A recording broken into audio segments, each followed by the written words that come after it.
Hello, everybody, and welcome back to another episode of Air Tycoon Online. Um, Today, what we're going to be doing is just a little bit of expanding and a little bit of company overview and kind of strategy talk. It's not going to be a very long episode because, um, yeah, I don't have a lot of money. As long as you don't have a lot of money in this game, things do go kind of slowly. I mean, you just kind of crawl along, do what you can do.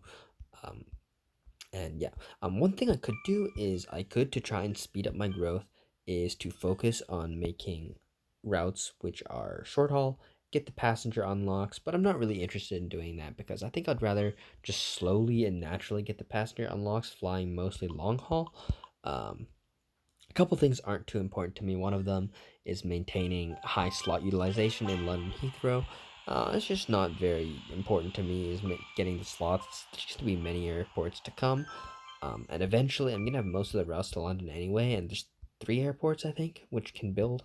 I think most of the slot hogging issues, which are very annoying, that plagued me in previous air tycoons might not even be a thing anymore. Like I think they might not be really possible with the new way that the airports kind of check whether or like whether they should be upgrading or not. Like it'll just kick you off the airport kind of ruthlessly if you don't increase it as the demand increases for slots.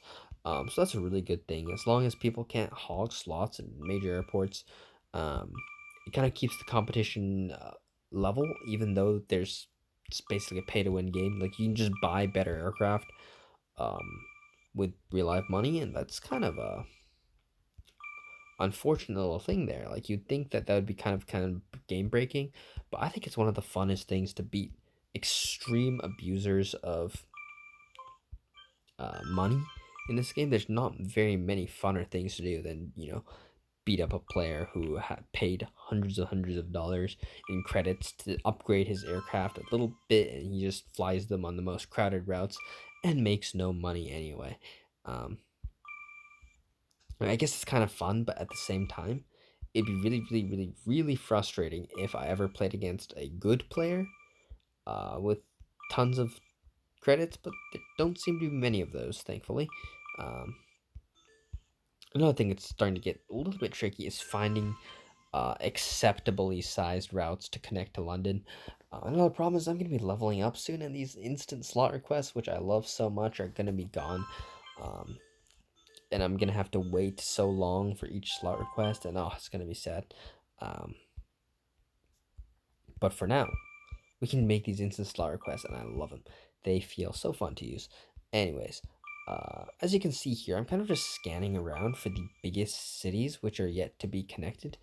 Um, I'm not too interested in competing, simply because, well, I don't have very good aircraft. I don't have a lot of money, and I don't have the satisfaction. I mean, most when you compete on routes, you just have to have the best satisfaction, or the demand will just not be very good to your flight.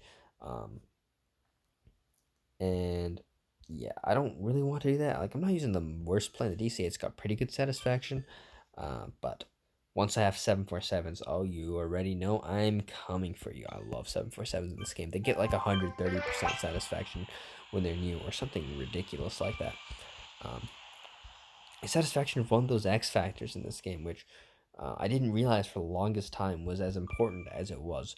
Um, if I could redo a lot of my earlier Air Tycoon tutorials, I probably would have mentioned that. What's it called? One of the most important statistics you can get is high satisfaction on your aircraft.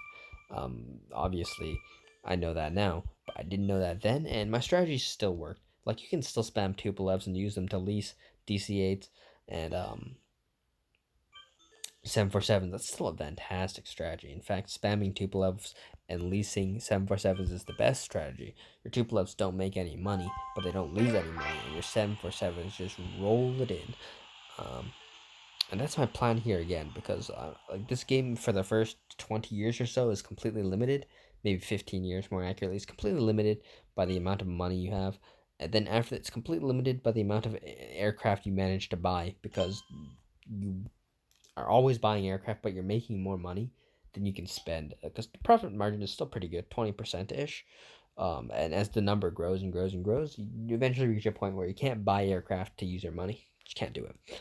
Um, Anyways, the profit margins in this game are pretty low, which I think makes it a slightly better game than previous Air Tycoons, where you have a 50% margin going down to 35% margin ish.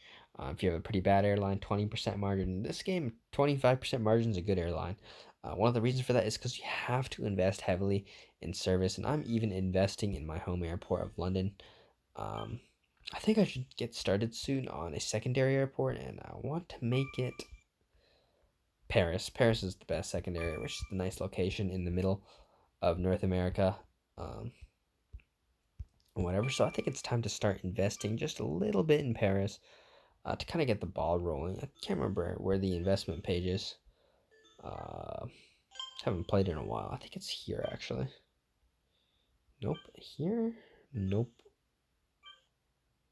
Must be one of these tabs. Investment. Here we go. I just need to find Paris, which I want to designate as my second major hub. I want to, thanks to the way hub and spoke works in this game, I want to make all the European cities my main hubs. Um, Paris, Frankfurt's kind of small, but Frankfurt would work too. Amsterdam's a bit too small. I think, is Rome big enough? Oh, it's very borderline indeed. And I remember Madrid. Oh, Madrid's actually decently big, so we can make these kind of our main hubs. Um, and New York, despite not being in a great position for stopovers, is still a fantastic hub.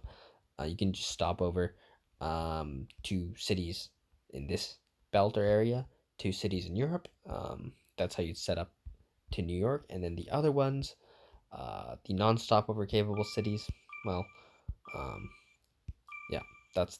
I don't remember if it's allowed to do a stopover, like Hamburg, and then to Seoul. I don't remember if that's like a thing you're allowed to do. Do you guys remember? Can I make a stopover route from New York to Hamburg to Seoul? If Seoul and New York are both my hubs, for example, I have no idea if that's allowed. Um, I don't think it is, because then stopovers would be really, really convenient, and you can make some awesome, awesome routes like that. And I don't remember it being like that, so I think, yeah, you're stuck with these really awkwardly shaped stopover routes, and that's okay. Um, we'll make it work. So I think New York, LA, LA is a fantastic hub in the future.